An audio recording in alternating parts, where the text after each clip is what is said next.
नमस्कार, कुसुम private tutorial में आपका स्वागत है। आज हम 12th स्टैंडर्ड की थर्ड पोएम करेंगे। नाम है सच हम नहीं सच तुम नहीं। कवि हैं डॉक्टर जगदीश गुप्त जी। कवि परिचय देख लेते हैं। डॉक्टर जगदीश गुप्त जी का जन्म 1924 को उत्तर प्रदेश के शाहाबाद में हुआ था। प्रयोगवाद के पश्चात जिस नई कविता का प्रारंभ हुआ उसके प्रवर्तकों में आपका नाम प्रमुख रूप से लिया जाता है। नया कथ्य, नया भाव पक्ष और नए क्लेवर की कलात्मक अभिव्यक्ति आपके साहित्य की विशेषताएं रही है। अनेक धार्मिक एवं पौराणिक प्रसंगों और चरित्रों को नए संदर्भ में देने का महत्वपूर्ण साहित्यिक कार्य आपने किया है। नई कविता की परंपरा को आगे बढ़ाने के लिए आपने इसी नाम की पत्रिका का प्रकाशन प्रारंभ किया। आपका निधन 2001 में हुआ। प्रमुख कृतियाँ पढ़ते हैं। नाव के पाँव, शब्ददंभ, हिमविद्ध, गोपा गौतम, ये इनके काव्य संग्रह है। शंबुक, ये खंड काव्य है। भारतीय कला के पदचिह्न, नई कविता, स्वरूप और समस्याएं, केशवदास, ये इनके सब आलोचना हैं। नई कविता, ये इनकी पत्रिका है आदि। विद्या परिचय देख लेते हैं। प्रयोगवाद के बाद हिंदी कविता की जो नवीन धारा विकसित हुई, यह नई कविता है। नए भाव बोधों की अभिव्यक्ति के साथ नए मूल्यों और नए शिल्प विज्ञान अन्वेषण नई कविता की विशेषताएं हैं। नई कविता का प्रारंभ डॉक्टर जगदीश गुप्त, राम स्वरूप चतुर्वेदी और विजय देव शाही के संपादन में प्रकाशित नई कविता पत्रिका से माना जाता है। पाठ परिचय देख लेते हैं। प्रस्तुत नई कविता में कवि संघर्ष को ही जीवन की सच्चाई मानते हैं। सच्चा मनुष्य वही है जो कठिनाइयों से घबराकर, मुसीबतों से डरकर न कभी झुके न कभी रुके, परिस्थितियों से हार न माने, राह में चाहे फूल मिले या शूल, वह चलता रहे, क्योंकि जिंदगी सहज चलने का नाम नहीं बल्कि लीक से हटकर चलने का नाम है। हमें अपनी क्षमताएं स्वयं ही पहचाननी होगी। राह से भटक कर भी मंजिल अवश्य मिलेगी। भीतर बाहर से एक सा रहना ही आदर्श है।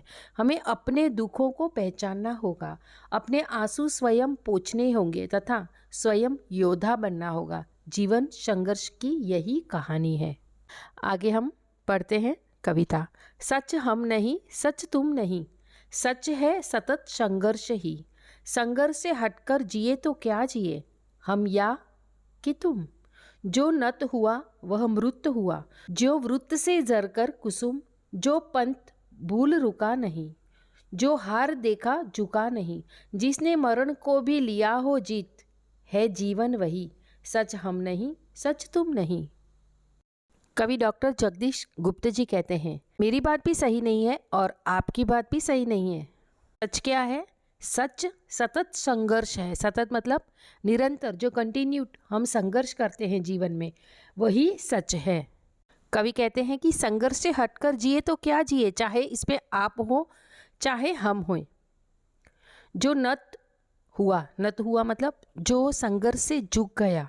मृत हुआ, जो संघर्ष से हार जाता है वो जीते जी मर जाता है। यहाँ पर हमें एक एग्जाम्पल दिया, जो वृत्त से जरकर कुसुम हुआ, मतलब जब वृत्त मतलब डाल, टहनियों से जब फूल नीचे गिर जाता है तो वो वहाँ ही मर जाता है। तो वैसे ही अगर हम संघर्ष नहीं करेंगे तो हम मरे हुए ही कहलाएंगे। आगे कहते हैं, जो पंथ भूल रुका नहीं, जो मुश्किलों में तकलीफ़ों में वो रुका नहीं, जो हार देख झुका नहीं, जिसने हार को देखा वो झुक नहीं गया, हार को वो सफलता में कैसे मैं ढालूं वो ही उसने सोचा और वैसे ही उसने किया। यहाँ पर कवि कहते हैं, जिस व्यक्ति ने संघर्ष का मार्ग बदल दिया, जिसने अपनी मंजिल पर आगे चलने का प्रयास नहीं किया, वही जीवन में असफल हो जाता है। और जो हार जाता है फिर भी वो क्या करता है, सफल होने के लिए ज़्यादा मेहनत करता है और मरते दम तक वह संघर्ष करता है, वही जीवन में विजय पाता है। और जीवन की सच्चाई वही है, जो मेहनत करता है, जो संघर्ष करता है, वही जीवन में सफलता प्राप्त करता है। पंक्तियाँ पढ़ते हैं। ऐसा करो जिससे न प्राणों में कहीं जड़ता रहे, जो है जहाँ चुपचाप अपने आप से लड़ता रहे। जो भी परिस्थितियाँ मिले, कांटे चुभे कलियाँ खिले, टूटे नहीं इंसान, बस संदेश यौवन का यही, सच हम नहीं सच तुम नहीं। कवि कहते हैं ऐसा करो जिसे न प्राणों में कहीं जड़ता रहे। इसका अर्थ है कि कभी भी हमें जीवन में हमारे प्राण रुक जाए वैसा हमें नहीं करना है, अर्थात जो जहाँ चुपचाप अपने आप से लड़ता रहे। मतलब जीवन में कैसी भी परिस्थितियाँ हो हमें उसका मुकाबला करना ही चाहिए, चाहे कांटे चुभे चाहे कलियाँ खिले। कांटे चुभे मतलब जीवन में अगर दुख आए, और कलियाँ खिले अर्थात जीवन में कहीं सुख आए।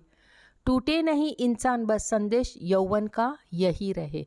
मतलब जो युवा पीढ़ी है उनको संदेश हमें यही देना है कि जीवन में इंसान को कभी टूटना नहीं चाहिए, चाहे कैसी भी परिस्थिति हो, चाहे अनुकूल परिस्थिति हो चाहे प्रतिकूल परिस्थिति हो, हमें जीवन में आगे ही बढ़ना चाहिए। यही जीवन का संदेश है। आगे की पंक्तियाँ पढ़ते हैं।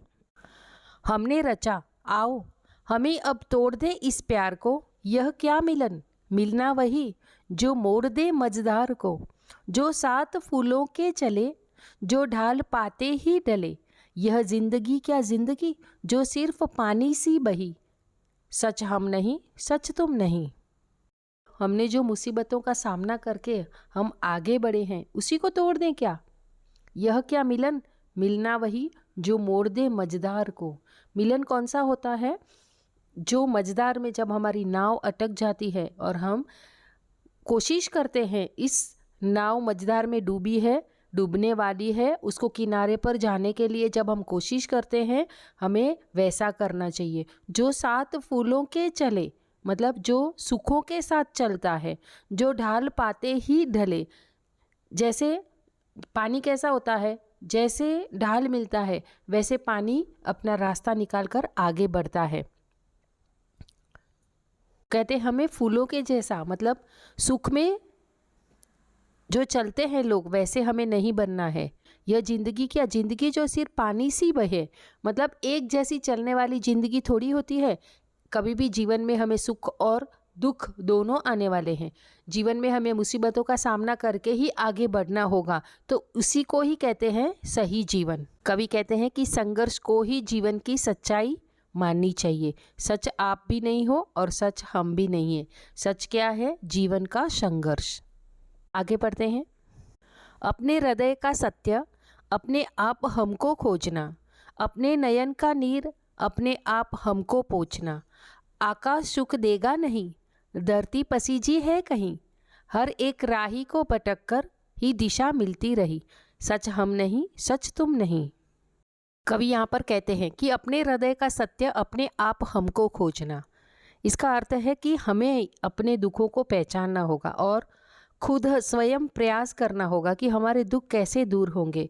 अपने नयन का नीर मतलब अपनी आँखों के जो आंसू है वो खुद से ही पोंछने होंगे। किसी और का सहारा हमें जीवन में नहीं लेना है, किसी से हमें आशा भी नहीं रखनी है। आकाश भी हमें सुख नहीं दे सकता है और धरती कितनी भी पसीजी हो, कितना भी मन में दया भाव हो, फिर भी वो हमें सहारा नहीं देने वाली है। मनुष्य मार्ग भटकने के बाद अपने लक्ष्य पर अवश्य पहुंचता है। इस बात को हमें गांठ बांध लेनी चाहिए। हर संघर्ष करने वाले को कोई न कोई मार्ग अवश्य मिल जाता है। जीवन में हमें आगे बढ़ने के लिए संघर्ष अनिवार्य है, संघर्ष हमें करना ही होगा। आगे की पंक्तियां पढ़ते हैं। बेकार है मुस्कान से ढकना हृदय की खिंता, आदर्श हो सकती नहीं तन और मन की भिन्नता। जब तक बंदी है चेतना, जब तक प्रणय दुख से गना, तब तक न मानूंगा कभी इस राह को ही है मैं सही, सच हम नहीं सच तुम नहीं।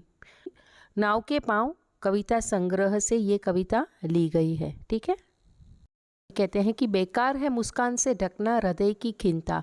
हृदय के अंदर जितनी भी उदासीनता है उसको हम ढक नहीं सकते, मुस्कान से हम दबा नहीं सकते हैं। ये सही आदर्श नहीं है कि हमारी उदासीनता को हम ढक दें। तन और मन की भिन्नता मतलब मनुष्य के भीतर और बाहर दोनों से एक सा ही रहना चाहिए, अलग अलग हमें नहीं रहना चाहिए। बाहर से कुछ और अंदर से कुछ और, वैसा हमें नहीं रहना चाहिए। जब तक बंदी है चेतना, जब तक प्रणय दुख से गना, हमें चेतना मतलब जागृत अवस्था, हमें जागृत अवस्था में रहना होगा। प्रणय दुख से गना, कितना भी दुख क्यों ना आए, कवि कहते हैं कि हमारे विचारों पर अंकुश रखना होगा। जब तक प्यार पर दुख की गहरी छाया बनी रहे तब तक इस मार्ग को किसी भी कीमत पर उचित नहीं माना जा सकता है। इसलिए कवि कहते हैं कि जीवन में दृढ़तापूर्वक संघर्ष का मार्ग अपनाना और निराश हुए बिना उस पर अड़िग रहना ही जीवन की एकमात्र सच्चाई है। तो यहाँ पर ये हमारी कविता पूरी हो गई है। आगे हम स्वाध्याय करेंगे।